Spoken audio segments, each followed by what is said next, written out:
morning, sunshine.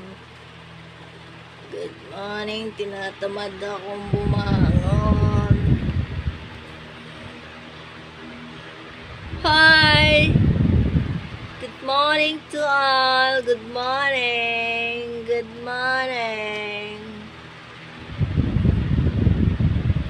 2 p.m. pa ang work ko. 2 p.m. So, pupunta ako sa work ko ng 1:30 p.m. Then, start ako ng 2. Out ako ng 11 p.m. 8 hours. Kakain lang ng live ko.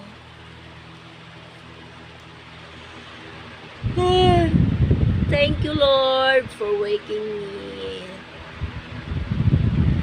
Thank you for the strength. Wala na akong mai-content. Wala na akong mai-content. Hindi ko na alam anong gagawin. Ang dami pang kakaining bigas para ma-achieve yung ano natin sa YT. Hindi ko na alam anong i-view ko, anong i-upload ko. Kaya ito, ganito na lang. Parang gusto ko nang sumuko.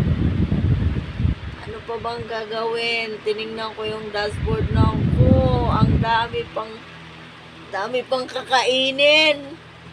Kumbaga, ang dami pang bigas na isasaing bago mo ma-achieve yung goals dito sa YT. My gosh, ayoko na.